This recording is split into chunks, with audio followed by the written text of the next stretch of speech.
lepo pozdravljeni na predzadnjem soočenju neparlamentarnih strank. 6 strank bo soočilo svoja stališča o delovanju pravne države, o pravosodju, o protestih in tudi civilni družbi. Predvsem pa bodo odgovorili na vprašanje, zakaj menijo, da bi se morali uvrstiti v državni zbor. Zoran Stevanović iz stranke Resnica. Martina Kos iz nestrankarske ljudske liste Gibanja Zdrava družba. Začnimo pa s 3 poglavitnimi težavami, ki tarejo slovensko pravosodje. Dolgotrajna sojenja so vir številnih odškodnin pred Evropskim sodiščem za človekove pravice. Številni padli primeri zaradi proceduralnih napak in nenazadnje nespoštovanja odločb Ustavnega sodišča. Gremo zdaj naprej. Še v programu nestrankarske ljudske liste Gibanja Zdrava družba. V programu navajate, da mora država delovati v korist ljudi, ne lobijev. In državo je treba rešiti iz primeža političnih strank. Revizija dejanj aktualne oblasti ter odškodninske tožbe. Projektna tehnična vlada za prehod v novo družbo. Ja, zakaj potrebujemo tehnično vlado? Kako si to predstavljate? Kaj bi to bila nekakšna prehodna vlada, da bi se vzpostavil nov sistem? Tako je. Pač mi smo mnenja, da na tak način, kot zdaj delujemo, ne gre več naprej. Torej, potrebno bi bilo korenito spremeniti in seveda vedno je treba začeti pri temeljih. Torej, morda v tem prehodnem obdobju vzpostaviti tehnično vlado in en razmislek tehten, kako potem nadalje zgraditi nov sistem. Drugače pa bi nadaljevala, nam je ravno tako zelo pomembna ta neodvisnost sodstva. Torej, v bistvu želimo depolitizirati sodstvo, pa ne samo sodstvo, tudi druge veje oblasti, ampak tudi sodstvo se je tu zelo pokazal problem, torej težava, da se politika vmešava v odločanje sodišč, torej politika vpliva lahko tudi na sestavo recimo sodnega sveta, nenazadnje ustavni sodniki so imenovani v državnem zboru, predlaga jih predsednik vlade. Tukaj gre za neko nepotrebno prepletanje veje oblasti. Torej, sodna oblast naj bo neodvisna. Ampak vaš predlog bi verjetno pomenil kaos, ne tehnična vlada. Kaj to pomeni, da bi razpustili parlament, vse vladne službe, ministrstva? Zdaj tukaj na tem trenutku se ne bi ustavljala s tem predlogom, ker to je malo preobsežna tema in vredna tehnega premislika, kako točno. Tako da jaz bi rajše opozorila, ko ste vprašali v zvezi s sodnimi zaostanki. Vsi opozarjajo na te dolge sodne postopke, ki se vlečejo, pa morda tudi na neobjektivne sodnike. Ampak ni samo to težava. Težava je tudi, da imamo slovenski narod eno zelo zanimivo kulturo, da zelo radi tožimo, zelo radi vsi vlagamo tožbe. Ne vem, če veste, da smo v Evropi na vrhu po pripadu zadev na leto sodnih. Torej, recimo na prvi stopnji sodišča prejmejo 200 000 zadev letno. Torej, jaz apeliram tukaj na državljane Slovenije, da dajmo tukaj morda spremeniti to našo kulturo, pa bomo tudi razbremenili sodišča in se bodo sodni zaostanki zmanjšali. Bi vi spoštovali, če bi Ustavno sodišče naložilo? Gospa Kos, vaše stališče bi sprejeli? Absolutno. Popravili zakon? Absolutno je potrebno spoštovati odločitev Ustavnega sodišča.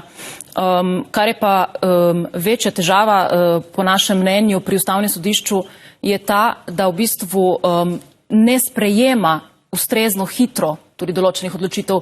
Sploh recimo to se je pokazalo v zadnjih 2 letih oziroma letu, ko so se sprejemali tej razni odloki, ki so bili, kot je gospod Stevanović rekel, nezakoniti, neustavni in ni odreagiralo dovolj hitro. Torej, preden je odločilo o nekem odloku, je ta odlok že prenehal veljati in so bile v bistvu vse tiste ustavne pobude za manj. Tako da tukaj se zavzemamo morda celo za to, da bi Ustavno sodišče po uradni dolžnosti moralo samo morda celo se lotiti odločati. Izvolite, gospod Macerl. Jaz protestov sem se udeležila marsikaterega, pa ne samo jaz, tudi drugi člani našega gibanja Zdrava družba in smo tudi pozivali, da se udeležijo ljudje protestov seveda na miren način, nikakor ne na nasilen način. Nismo pa nikoli nastopili kot organizatorji nobenega protesta, ker nismo videli potrebe, da si delamo s tem reklamo za bodočo politično stranko. Kar se pa tiče nasilnosti ali pa nenasilnosti protestov, ja, morda je prišlo tudi do nasilja, ampak bi se strinjala tukaj s kolegi, da je bilo to marsikdaj izzvano, predvsem pa je problem, da je bilo zelo neobjektivno poročano. Tudi mimo vaše hiše smo se sprehodili zelo mirni, nič hudega nismo nobenemu želeli, pa nas je pričakala četa čisto oblečenih popolno bojno opremo tistih policajev, specialcev in vodni top in kot da bomo... Ste dobili vi kakšno kazen? Ne, kazni pa nisem dobila.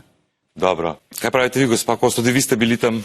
Ja, tudi jaz sem bila tam in moje vprašanje je, če država, če naša vlada, politika sprejema odloke, ukrepe, ki so protiustavni, protizakoniti, ki grobo kršijo človekove pravice in svoboščine, kaj naj pa človek, narod naredi drugega? Torej, mi smo poskušali, ustanavljali so se civilne iniciative, pravno smo se borili, smo vlagali razna opozorila, tožbe in tako naprej, javna pisma, nihče nas ni slišal, nihče nas ni sploh upošteval. Kaj pa drugega ljudstvo ostane kot državljanska nepokorščina? Še vaše stališče, gospa Kos, pri vas nadaljujemo. Kaj pravite vi? Kaj bi vi storili, če ste v vladi, pa se zgodi ljudstvo, ulica? Ja, absolutno ne bi, tako kot je gospod Stevanč rekel, se ne sprejema na politični ravni takih odločitev, ki se tičejo epidemiološke stroke.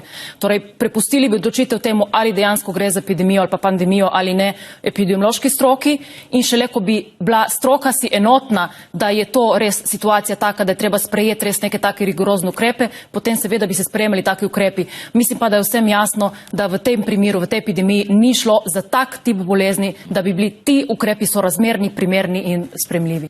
Replika vaša. Samo opozorila, da pa vi res mislite, da je stroka sprejemala kakšne ukrepe? Torej, 2 leti nazaj, ko se je začela ta epidemija in so se sprejemali prvi ukrepi, je ta vlada najprej zamenjala direktorja Nacionalnega inštituta za javno zdravje in nastavila drugega človeka, vlada.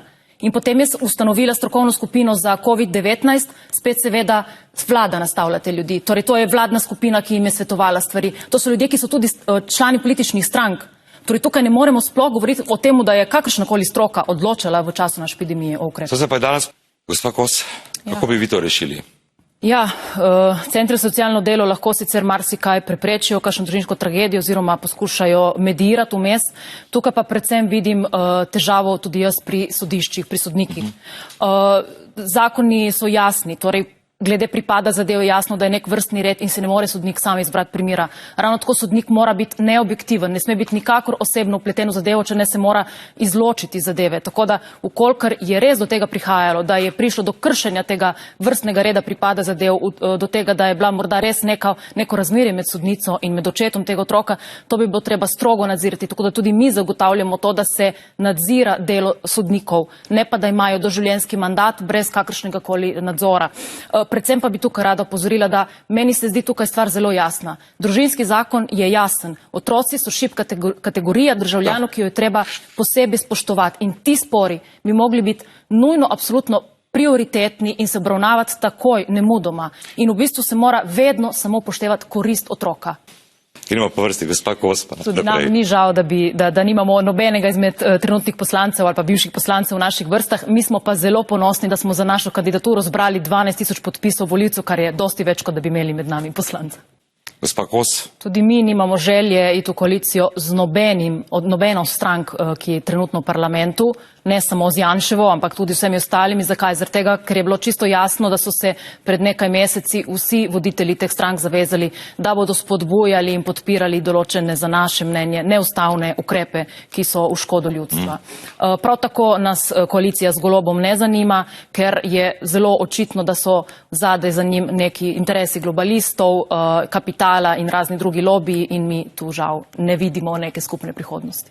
Jaz bi samo opozorila na to, da mi menimo, da je ta fiktivna delitev na leve pa na desne, na Janšo pa mogoče na SD pa te pole, da je v bistvu samo ena farsa. Pravzaprav je to sta 2 plati istega kovanca, ker vidimo, da tudi v trenutnem mandatu, v tem parlamentu, vse, kar se je sprejemalo, se ni bilo slišati praktično enega glasu proti strani opozicije. V bistvu so delovali tako nekako kot ena tiha podpora vsega, kar se je sprejemalo in dogajalo, zelo neaktivna opozicija.